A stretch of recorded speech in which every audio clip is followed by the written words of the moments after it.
the pilgrimage of the relics of Blessed Thomas da Celano in the 8th centenary of the death of Saint Francis of Assisi. In the context of the celebrations for the 8th centenary of the death of Saint Francis of Assisi, the local church of Marsica lives a particularly significant moment, the pilgrimage of the urn containing the relics of Blessed Thomas da Celano, which from the Tagliacozzo convent reaches his hometown Celano. This is a gesture of strong symbolic and ecclesiastical value. Relic pilgrimage is an ancient practice.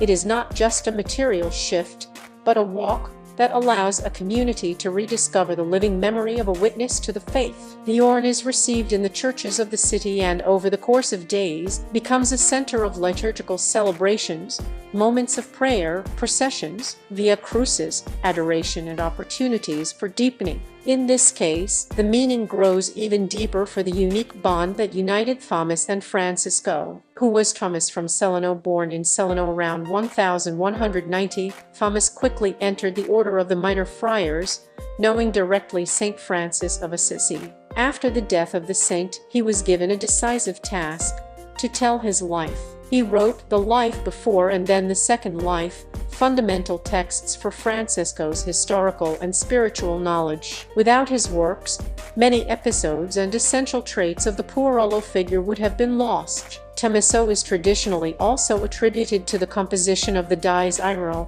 the famous medieval liturgical sequence that has accompanied the Mass of the deceased for centuries, a sign of its theological and poetic depth. If Francisco was the burning witness of the lived gospel, Thomas was the custodian of its memory, the one who turned an experience into a tale, and the tale into the heritage of the universal church. The sense of pilgrimage today, at the time when Assisi commemorates the 800 years since the transit of Saint Francis of Assisi, the symbolic return of Thomas to his hometown creates an ideal dialogue between the saint and his biographer. It's not just a devotional celebration, but an occasion to reflect on how holiness is passed on, through the witness lived and through the word that guards it and passes it on to generations.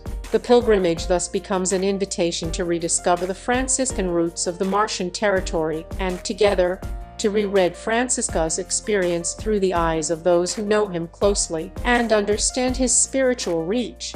In this intertwining of memory, history, and faith, the figure of Blessed Thomas da Celano remains not just a name tied to the past, but a presence that continues to tell with discretion and depth the ever-present strength of the gospel lived. In this time of remembrance and grace, the pilgrimage is not just an event, but a silent passage of God in the history of a community. The relics returning to their land speak of loyalty, of roots, of a gospel welcomed and kept. And as the Church remembers the 800 years since the transit of Saint Francis of Assisi, this walk leads to an invisible dialogue between the saint and his biographer, one who lived the gospel until he was consumed in love, the other who gathered its light to pass it on to the centuries.